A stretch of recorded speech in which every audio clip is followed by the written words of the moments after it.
Hello, everyone, and welcome. My name is Philo, and you're joining me once again for another video, just a short one, about the holiday event for Final Fantasy XI's crossover, The Maiden's Rhapsody. Without further ado, let's get started, shall we? We head into Limsa's inn to find a Lalafell in need. When we approach her, she tells us her name is Remumu, and she's with the Harbor Herald. Judging by our outfit, she guesses we are one of those well-traveled adventurers she's heard a lot about. She asks if we've heard of the rumor of the warrior maiden from Far East. Danger constantly in following of her footsteps, and the Far Easterners that Remu has spoken with say that her fighting style is like nothing they've ever seen. And apparently, last time a strange warrior from unknown lands came to Eorzea, someone named Peter Winsome practically stole the parchment from her desk to write the story. Of course, Remumu is angry, as it should have been her story, and she'll be damned if he gets the story before her. But because of the dangers, she needs an adventurer to keep her safe. If we are interested in helping, we should meet up with Remumu in Costa del Sol, as that's where the mysterious warrior was last seen.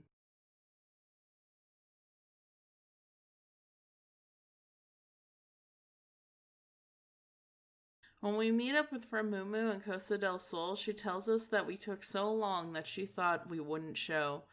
While looking around, we spot a mysterious warrior and she approaches us.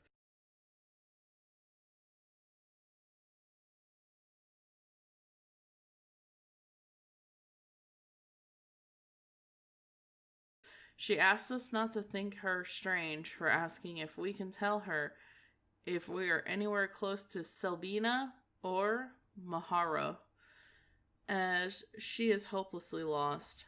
Remumu tells her that she is on the eastern shore of Vilbrand in eastern Lenosa. Remumu asks if she is the much talked about Far Eastern traveler and comments that she has cut quite the warrior's path through Eorzea. The warrior says that she does come from the Far East, but does not recall lands like ours. She doesn't recall much of anything since awaking in her strange surroundings. Remumu, shockingly, asks if she has lost her memories. She tells us she remembers her name is Iroha, and she is in training in the way of the glaive, though she is but a novice. Before awakening, she was on a mission to do something, but she cannot remember what. The only thing that's clear in her mind is of her master and the powerful techniques she harbors to perfect, called Amatsu Kiori. Remumu finds it interesting that she would remember her master's teachings, but nothing else, and perhaps that is the key. If she were to continue to practice her master's teachings, then maybe she could remember other memories over time. Iroha agrees that recalling her mission by first recalling her master's teaching seems plausible, and it would only be a matter of focusing on this particular one. Remumu tells us this is the scoop she's been looking for, a story about a Far Eastern warrior on a special mission. What if we are in danger? Is this some fairy tale like Peter's story and people need to know? Unfortunately, she can't remember anything. So we need to help her get to the bottom of this. Remumu hands her a map and tells her that she would be no good if she just got lost. Iroha thanks her for her kindness, and the journeying alone in this strange land would be a trial all on its own. She asks if we can explore the shore south of us, as she recalls that the beach was an excellent place for training. Something about aquatic life being suitable for sparring, and if the creatures are similar here, she would love to try and take them on. Remumu tells us to help her do so, and that she'll wait for us back in the Drowning Wench. While fighting the crabs on the shore, Iroha tells us the beach feels familiar to her. It reminds her of a tale from long ago of fledgling adventurers who would fight crabs like these to better themselves. After a bit, she tells us that we've done enough training for now, and fighting alongside a well-seasoned warrior has been educational. She is grateful we chose to accompany her as we head back to Limsa.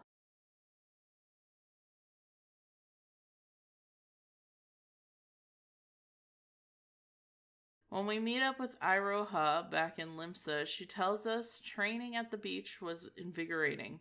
She enjoys such sport of fighting alongside one so well versed in the arts of war. She would like to improve her form by following in our example. She at first doubted the crabs would be a suitable practice, but she was in fact wrong. She sighs as she just wishes she could remember who suggested the training. We hand over the Optistone shard that we got while fighting the crabs, and while looking it over, she tells us something feels familiar. Something dark.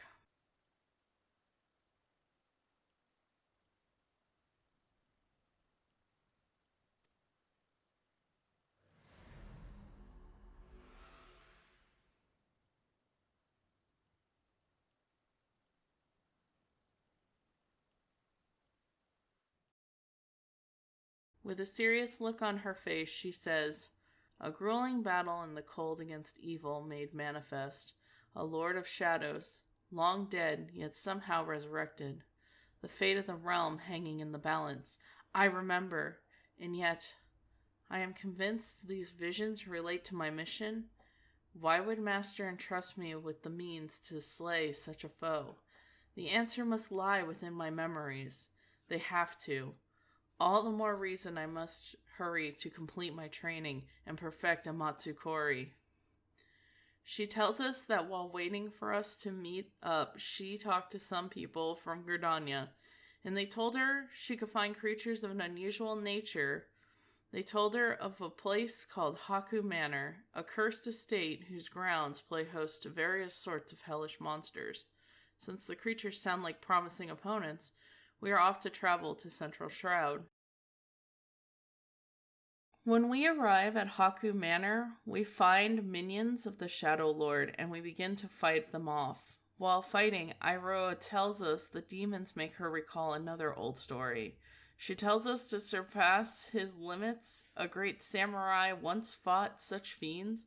After they disappeared, Iroha says that this seems we have driven them back, but that she could scarcely match our pace, and this will not do.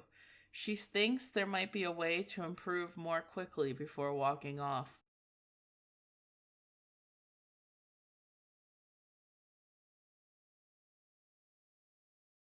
Meeting up in Gridania, she thanks us for aiding in her training, and to witness such a majesty and grace on the battlefield is truly inspiring. It serves as a wonderful lesson in combat. We hand over the Aura Stone shard, and she says it radiates with a warmth, much like the last one, but the color is... She stops and asks if we can hear something.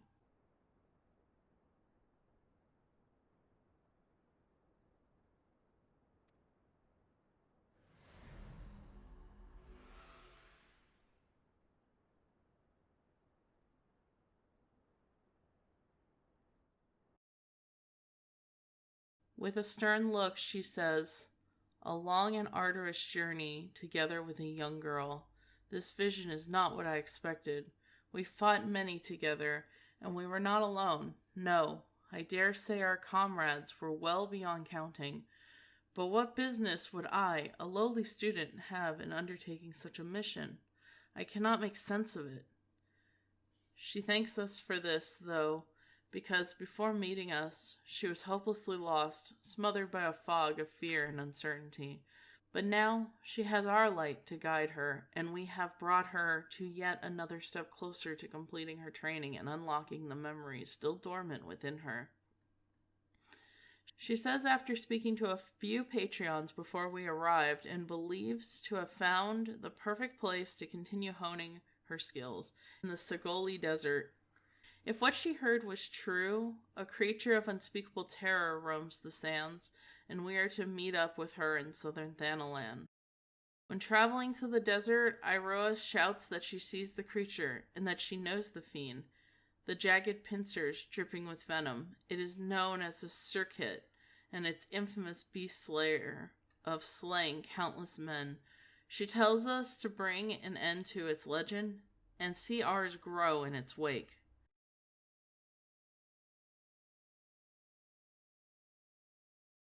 After defeating the creature, she is surprised we managed to defeat such a foe, yet something inside her still feels wanting. She must find a way to overcome this and find a way home.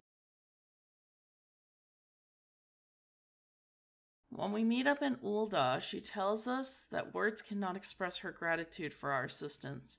Never in her wildest dreams did she imagine confronting the legendary circuit. If not for us, she would have been one of its countless victims to succumb to its poisonous sting.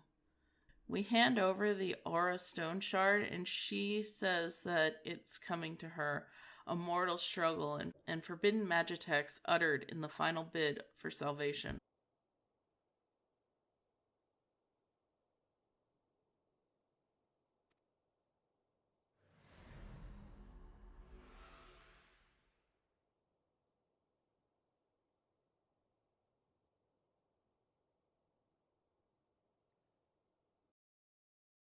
She looks upon us and says, "It all makes sense now. The pitched battles, the arduous journey, the fellowship of adventurers. It was not my life that I recall, but rather the tale of a great hero I mistook as myself. I suspected such feasts were too extraordinary to be my own, and the memories held within this stone have removed all doubt. They were of a journey into the past, one that reveled in a horrible truth I dare not repeat. And I remember my home, Vana'diel. It is not some territory or continent, but an entirely different world. My true memories return to me now, and it is all thanks to you. More importantly, I believe I now understand how to wield a Matsukori. It should not be long before my path home is clear to me as well. But first, I must see my training to its completion." While waiting for us, she heard some unsettling stories of a foul beast terrorizing Bronze Lake. This is the perfect opportunity to put into practice all she has learned today. And today is the day she wields the power of a Matsukori. After this endeavor, we shall return to Limsa. When we arrive in the area, she tells us to be on our guard, for she senses a dark presence. The monster appears before us, and she notices it's not alone, but she is not either. She handles the demon while we deal with the flying beast. Quickly, we take down the Ahriman, but she tells us while she struck true to the beast, it remains unharmed. She falters for a moment, but yells, "She did not come this far to fail now, and she will return to her world, to her master." With newfound hope and our help, we manage to defeat the dread dragon. She says at last her training is complete, and she could not have done it without us. She would like to discuss more with us, but here is not the place. We shall meet back in Limsa.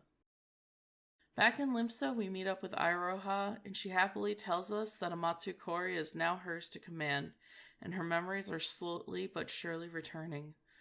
None of this would have been possible if not for our unwavering guidance. She feels sad she could forget a mission so vital, and her resolve was unyielding, her mind focused on the task before her. In the end, she fears she may have jeopardized all she holds dear. Try as they might, the destruction could not be forestalled, but fate saw fit to give her one last chance. She was allowed to travel back in time, to escape the past before the darkness had consumed all. Together with the heroes of the past, she knew that tragedy would be averted just as it had been so many times before. Her master was the greatest of them all, a hero without equal, whose grand adventures she originally mistook as her own. Yet she cannot help that she has forgotten something important, something that happened to her master. But she supposes in time it will come. She asks us if we can go speak with Ramumu, because if not for her insistence, she would have not taken our assistance, and it would be rude to not say thanks. Heading to the Drowning Wench, we talk to Ramumu, who tells us that Iroha has already told her the good news of her memory being restored, and if we hadn't come to her in Coso del Sol, she would most likely still be lost on the beach. Ramumu turns to Iroha and asks her to tell the story of how she came to be an Eorzea.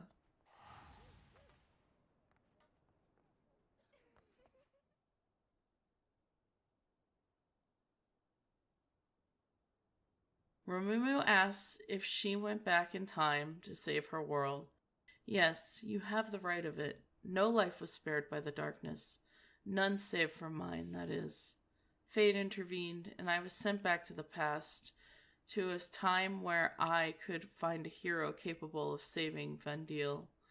That is how I was reunited with Master, although at a much earlier time than I anticipated. The last thing I remember is a fierce battle and a strange light. When next I awoke, I was here, to be torn away from Master when I was needed most. My heart feels like it may burst. Master was like family to me, an exceptional warrior besides. I've spent my entire life striving to become such a hero and live up to the legends I so fondly remember.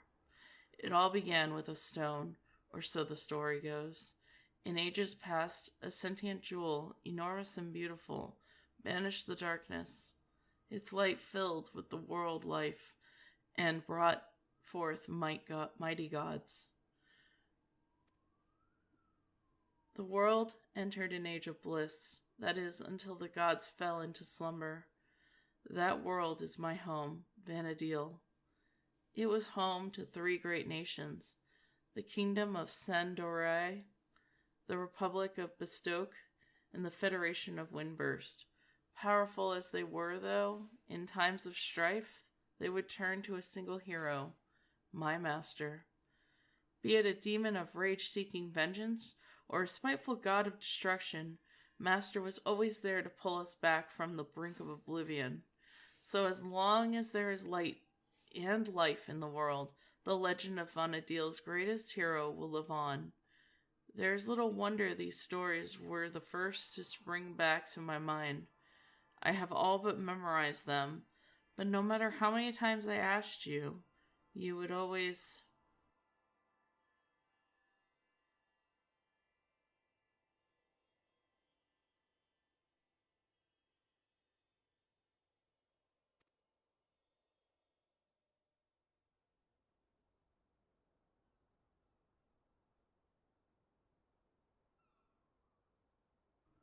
Iroha apologizes, for when she looks into our eyes, she's reminded of her master, and Ramumu tells her not to worry herself, as we probably have that effect on a lot of people. Iroha tells us she realizes how ridiculous it all seems, and to anyone in their right mind, they would think it's some fanciful dream. But for her, this world is just a dream, and now it is time for her to awaken. For when she opens her eyes again, she will be home at the Master's side once more. And while this may be just a dream, she will never forget and thanks us for everything before closing her eyes. Upon opening her eyes again, she is still with us in the drowning winch, and comments that it seems she is not ready to return, and maybe perhaps it is the will of the goddess. She says if it is by the will of the goddess, then so shall it be, and she vows to work hard every day to become the warrior worth of our teachings. When the time comes, we shall again meet in Eorzea, or perhaps in the waking world before walking off. Ramumu sighs and says that there goes the greatest story she'll never get to write, as who would believe a story of someone traveling back in time to save her people? But she hopes for Iroha's sake she finds her way home, wherever that may be. And that's it for this story. Thank you guys for watching, and I will see you all in the next one.